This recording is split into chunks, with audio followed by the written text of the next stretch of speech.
Você já se pegou falando sozinho em casa e de repente percebeu o que estava fazendo? No carro, repetindo o que vai falar numa reunião? Na cozinha, comentando cada passo da receita? Na frente do espelho, dando uma bronca em si mesmo? Se você faz isso, não está sozinho. E definitivamente não está louco. Pesquisas mostram que a grande maioria dos adultos fala consigo mesma regularmente. A diferença é que poucos admitem. E a ciência descobriu algo fascinante sobre esse hábito. Falar sozinho não é sinal de loucura. É sinal de um cérebro altamente funcional. Primeiro, vamos entender o que exatamente é falar sozinho. Os cientistas dividem o fenômeno em dois tipos. O primeiro é o discurso interno, aquela voz na sua cabeça que nunca para. Você está ouvindo ela agora mesmo enquanto lê isso. O segundo é o discurso externo, quando as palavras saem em voz alta. Ambos usam as mesmas regiões cerebrais da linguagem. A diferença é que no discurso interno, o sinal é suprimido antes de chegar aos músculos vocais. O seu cérebro está literalmente falando consigo mesmo sem usar a boca. Esse mecanismo tem um nome: endofasia. E é uma das capacidades mais exclusivamente humanas que existem. Mas por que o cérebro desenvolveu isso? Para resolver um problema fundamental: como pensar de forma organizada. Antes da linguagem, o pensamento era fragmentado. A linguagem deu ao cérebro uma ferramenta para organizar a experiência. E o discurso interno é essa ferramenta sendo usada em tempo real.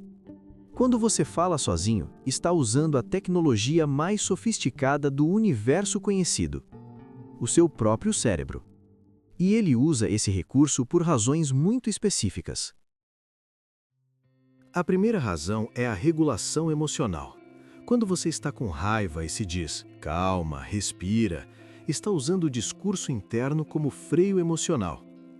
Estudos mostram que pessoas que usam o próprio nome ao se falar têm melhor controle emocional. Em vez de, eu estou com raiva, João, você está com raiva. A mudança de perspectiva de primeira para terceira pessoa cria distância psicológica, e essa distância reduz a intensidade da emoção. A segunda razão é o foco e a performance. Atletas de elite usam o diálogo interno como ferramenta de performance. Pesquisas da Universidade de Tessalonique comprovaram: falar sozinho durante tarefas melhora a precisão. Quando você narra uma tarefa em voz alta, o cérebro processa em dois canais simultaneamente. É como ter um copiloto interno. A terceira razão é a memória e o aprendizado.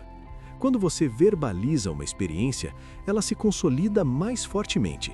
É por isso que professores recomendam que você explique o que estudou em voz alta. Se você consegue explicar, você realmente aprendeu. A quarta razão é a resolução de problemas. Quando você pensa em voz alta sobre um problema difícil, está externalizando a memória de trabalho. A fala se torna um espaço de rascunho fora da mente, liberando espaço interno para processar mais profundamente. É exatamente por isso que grandes pensadores da história eram conhecidos por falar sozinhos. Mas há uma dimensão ainda mais profunda nesse fenômeno. Falar sozinho é um dos fundamentos da autoconsciência. Para se falar, você precisa ter um conceito de si mesmo, precisa ser capaz de se observar de fora. Isso é chamado de metacognição, pensar sobre o próprio pensamento. E é uma capacidade que pouquíssimas espécies possuem. Crianças desenvolvem o discurso interno gradualmente entre os 3 e os 7 anos. Antes disso, elas pensam em voz alta, sem filtro. Você já foi assim, completamente transparente. Com o tempo, a sociedade ensina a internalizar, e aquela voz externa se torna a voz interna. O psicólogo Lev Vygotsky foi o primeiro a descrever esse processo nos anos 1930. Ele chamou de internalização da fala social. A voz que você ouve na sua cabeça é, em parte, a voz dos outros que você internalizou: seus pais, seus professores, suas experiências. Você carrega todas essas vozes com você e as usa para pensar. Mas o discurso interno tem dois lados. Quando é positivo, é uma das ferramentas mais poderosas que você tem. Quando é negativo e repetitivo, se torna um dos maiores obstáculos. Os psicólogos chamam de ruminação o ciclo de pensamentos negativos repetitivos. É quando a voz interna para de resolver problemas e começa a criá-los. A ruminação está associada à ansiedade e à depressão. Mas aqui vem algo poderoso. Você pode treinar a sua voz interna. O cérebro é plástico, ele se reconfigura com a prática. A primeira técnica é a distância cognitiva, usar o próprio nome. Em vez de não consigo, tente você consegue. A segunda técnica é nomear a emoção em voz alta. Neurociência mostra que nomear reduz a atividade da amígdala. É como acender a luz em um quarto escuro, o monstro perde o poder. A terceira técnica é o diálogo de implementação, planejar em voz alta. Quando terminar o relatório, vou tomar um café e começar o próximo. Estudos mostram que isso dobra a probabilidade de completar tarefas. Então, falar sozinho não é um sinal de que algo está errado. É um sinal de que você tem um cérebro rico, complexo e funcional. É a prova de que você possui autoconsciência, capacidade de regular suas emoções, de aprender com mais eficiência, de resolver problemas com mais clareza e de se conhecer profundamente. A voz que você ouve na sua cabeça é a sua consciência em ação.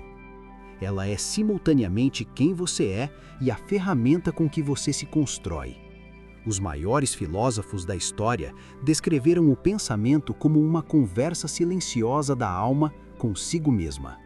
2000 anos depois, a neurociência confirmou. Eles tinham razão. Então, da próxima vez que se pegar falando sozinho, não se envergonhe. Reconheça que está usando uma das ferramentas mais sofisticadas da natureza. E talvez preste atenção no que essa voz está dizendo, porque ela sabe mais sobre você do que qualquer outra pessoa. Deixa o like, se inscreve no Nexus e me conta nos comentários o que a sua voz interna mais repete.